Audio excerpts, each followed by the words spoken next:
But anyway, why blame anybody? Because, sometimes that we do have a choice.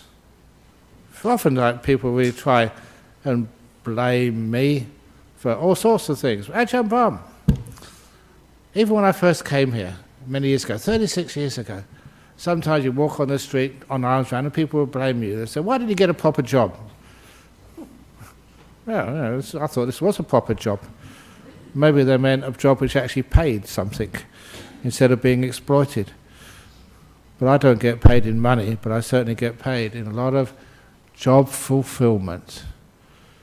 So it's all those wonderful people who come around from the world and just say, you've changed their lives, you've helped them, which is a wonderful thing to be able to tell. I get paid in just my good karma and the joy, the job satisfaction which I get.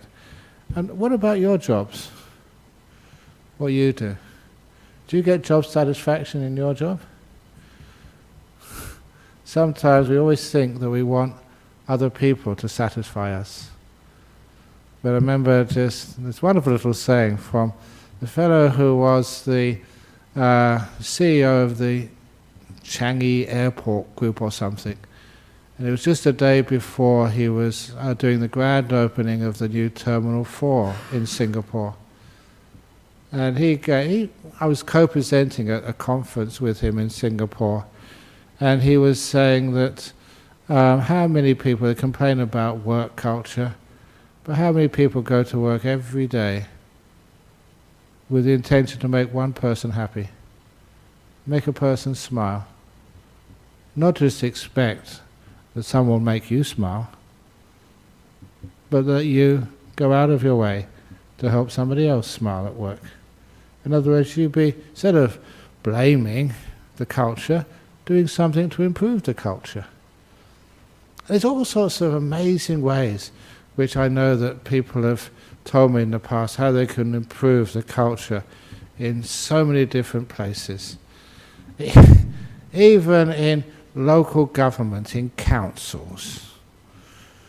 Because this gentleman told me this story that he, I think he was a partner of a Thai girl, and told me that he had a car repair shop over in, I think in Vincent Street or somewhere. And one morning he went to work on Monday morning and he found that someone had parked their car across his entrance. So he couldn't get into his workshop. And all the vehicles which had just almost been ready to collect, they couldn't get out. And the car was parked right across his workshop. So he rang up the local council and the ranger came round and put a sticker on it. He said, aren't you going to move it? He said, no. The process is, the bylaws are, we put a sticker on it, and if it's not moved after 7 days, then we can tow it away.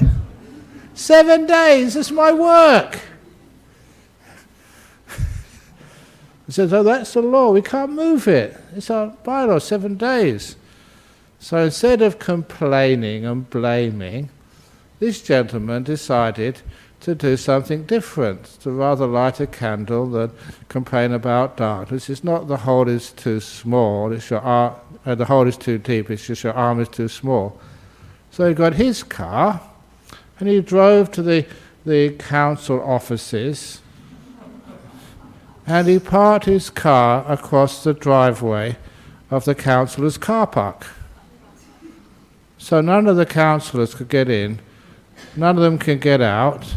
They told him, they came out and said, move your car. He said, no, put a sticker on it.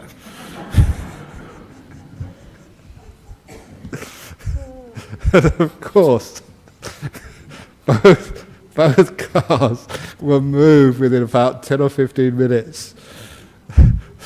So I kind of like that story because it's like a nice way, instead of blaming and just complaining and writing letters and just actually doing something about it and just thinking a little bit about outside the box to actually to change the problem.